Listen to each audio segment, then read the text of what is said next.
Hello everyone. SSC ने MTS और हवलदार का नोटिफिकेशन आउट कर दिया है, तो आइए बारी बारी देखते हैं इसमें क्या क्या दे रखा है। नोटिफिकेशन की फुल डिटेल देखेंगे, कौन कौन सा पोस्ट है, कितने वैकेंसी है, ठीक है, सैलरी कितने बनेंगे XYZ सिटी में, सारी चीज़ पे बारी बारी चर्चा करेंगे। तो आइए सबसे पहले सबसे पहले आते हैं डेट्स पे। ठीक है, तो ये आज निकला है 10 बजे रात में वैकेंसी, ये नोटिफिकेशन आउट किया गया है। तो यहाँ पे जो आपको देखने को मिलेगा, क्या डेट ऑफ सबमिशन ऑनर कब से शुरू हो रहा है, 26/6, मतलब आज से लेके 1 महीना का टाइम है। मतलब क्या 24/7 तक आप फॉर्म को क्या कर सकते हैं, फिल कर सकते हैं। Last date and time recipient application, ये 24/7 मतलब लास्ट डेट वाला।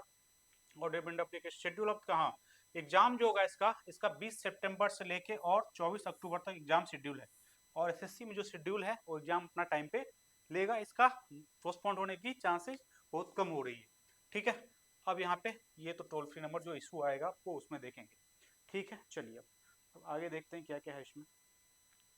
ये एमटीएस, चलिए हवलदार 2 पोस्ट है, लेवल 1 होती है 1800 गेट पे। अब हम बाद में चर्चा करें इस पे। सबसे पहले इसमें वैकेंसी पे बात करेंगे हम। तो वैकेंसी जो दे रखा है यहाँ पे, 2 वैकेंसी होती है इसमें, एक एमटीएस की और एक होती है हवलदार की। ठीक है, तो एमटीएस का वैकेंसी अभी नहीं कलेक्ट किया गया और नहीं बताया गया।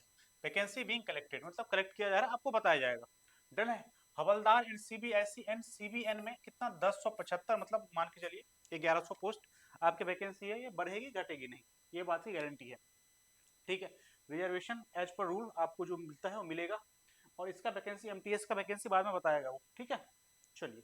हाँ, तो इसमें क्या होता है, 2 ग्रुप होते हैं, एज ग्रुप 2 होते हैं, बता दे रहा हूँ मैं अभी। एमटीएस में होता है 18 से 25 साल, 18 से 27 साल। ठीक है, और हवलदार के लिए 18 से 27 साल होता है। ठीक है, आगे चल के मैं देखूंगा उसको सेगमेंट किया होगा अलग में। डन है, ये बात क्लियर हो गई।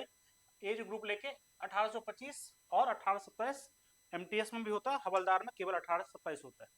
ठीक है, चलिए ये तो एलिजिबिलिटी है, कोई दिक्कत नहीं है। हाँ, एज लिमिट जो है, एज रेकनिंग जो होगी आपकी, काउंट जो होगा वो आपको 1/8/2025 मतलब 1 अगस्त से काउंट किया जाएगा। इस बात को ध्यान में रखेंगे आप। ठीक है, जो इससे एक्सीड ना करे 27 से 25 से, एज पर जो पोस्ट का रूल है उसके अनुसार। अब आइए इस पे, और ये क्या है।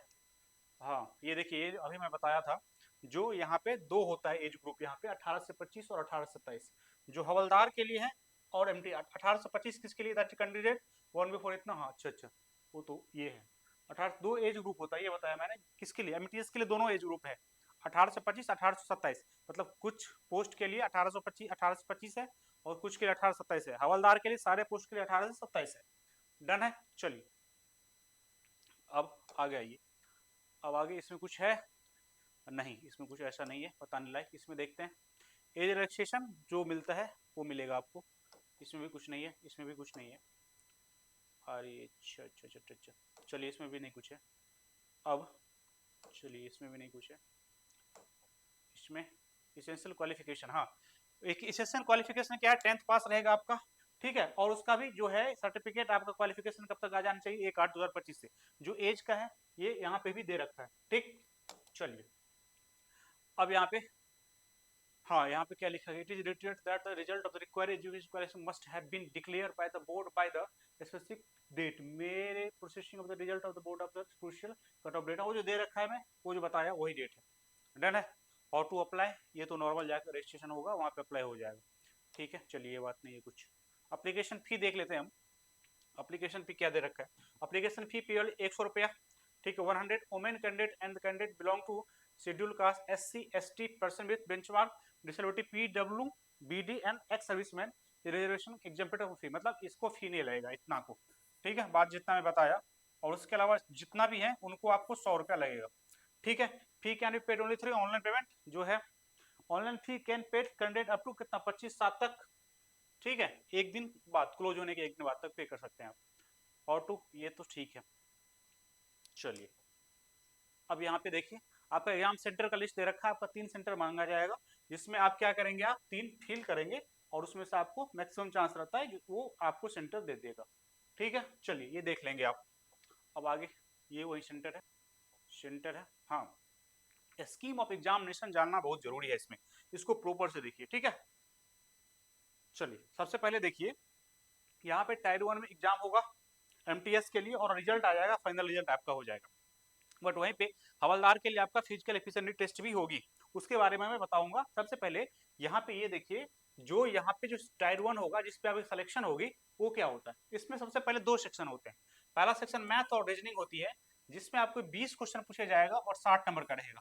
20 क्वेश्चन 60 नंबर मतलब कितना हो गया, 120 नंबर। और 120 नंबर आपका क्या है, ये क्वालिफाइंग है, ठीक है। इसमें आपको इसका मेरिट में नंबर नहीं जुटेगा। और टोटल नंबर कितने हैं, मिनट 45 मिनट में आपको करना होगा। और इसमें यूआर के लिए 30% आपको लाना है। 30% मतलब क्या, 120 का 30% कितना, 36 नंबर लाना है आपको, ठीक है। यदि ये नहीं भी पढ़ते मैथ रीजनिंग जिनका कमजोर है वो इसमें सिलेक्शन ले सकते हैं आप, ये आपका मेरिट में नंबर नहीं जुटेगा। अब आई बात सेशन 2 की। सेशन 2 में आपका जनरल अवेयरनेस कितना है, 25 क्वेश्चन रहेगा, 75 नंबर का रहेगा। और इंग्लिश 25 क्वेश्चन 75 नंबर का 3-3 क्वेश्चन का रहेगा। ये दोनों मिला के आपका मेरिट बनेगा, मतलब 150 नंबर पे आपका मेरिट बनने वाला है। कितना, 150 नंबर पे आपका मेरिट बनने वाला है। और जो भी सेल कर रहे हैं कोर्स, और यदि आपको केवल मैथ और रीजनिंग पढ़ा रहे हैं, मैं भी मैथ का टीचर हूँ, तो आप वहाँ पे केवल इस पे कंसंट्रेट करना ही नहीं है ज़्यादा, क्योंकि 36 नंबर आप कैसे भी कर लेंगे। यदि पढ़ने वाले हैं थोड़ा मोड़ा तो आप ले आएंगे। तो यहाँ पे कंसंट्रेट ज़्यादा करना नहीं है। करना कहाँ पे, इंग्लिश पे और कितना पे, जीएस पे। ठीक, बात समझ में आ गया, हाँ या ना। ठीक, चलिए अब आगे देखते हैं। अब यहाँ पे कैंडिडेट वही बात बताएगा जो मैं आपको ऑलरेडी बता चुका हूँ। ये सिलेबस है आपका, नॉर्मल सिलेबस सबका, एसएससी का जो सिलेबस है वही रहेगा। अब आइए यहाँ पे पीटी देखिए, थोड़ा एक बार देख लीजिए पीटी के बारे में। फिजिकल एफिशिएंसी टेस्ट जो होगी इसमें क्या क्या होगा, ठीक, हवलदार के लिए होगा, केवल एमटीएस के लिए नहीं होगा, ये बात समझिए। यहाँ पे क्या है, मेल का वॉकिंग जो है ये कितना होगा, 1600 मीटर आपका 15 मिनट में होगा। यदि बैठ के भी नाश्ता करके भी चलेंगे तो आप 15 मिनट में 1600 मीटर चल जाएंगे, ठीक है। बात समझ में आ गया कि नहीं। फीमेल के लिए 1 किलोमीटर के लिए कितना है आपका, 20 मिनट में है। ये तो बहुत, ये लंच डिनर सब कर सकते हैं इस बीच में, कोई दिक्कत नहीं है, चल ही लेंगे आप, कोई इशू नहीं। अब आइए यहाँ पे थोड़ा स्टैंडर्ड जो होता है मेजरमेंट वो देख लीजिए। फिजिकल स्टैंडर्ड टेस्ट होता है पीएसटी, इसमें हाइट क्या होगा आपका, हाइट जो होगा आपका मेल का चाहिए कितना, 157.5 सेंटीमीटर चाहिए, ठीक। और चेस्ट कितना, 81 चाहिए, फुल एक्सपेंडेड मतलब फुलाने के बाद 5 सेंटीमीटर आपको बढ़ना चाहिए, यहाँ पे लिखा गया है। चलिए अब फीमेल के लिए हाइट 152 सेंटीमीटर चाहिए, वेट 48 केजी चाहिए, ठीक। रिलैक्सेशन जिसको मिलेगा गोरखास नीच गोरखी, उसको छोड़िए आप। ये हो गई बात, समझ में आ गई, हाँ या ना। अब आइए कहाँ कुछ है, और कुछ है नहीं, इतना है। चलिए अगला नेक्स्ट पे। चलिए ये सारा कुछ मैं ऑलमोस्ट बता चुका हूँ। अब यहाँ पे कुछ ऐसा बताने लायक है क्या, नहीं।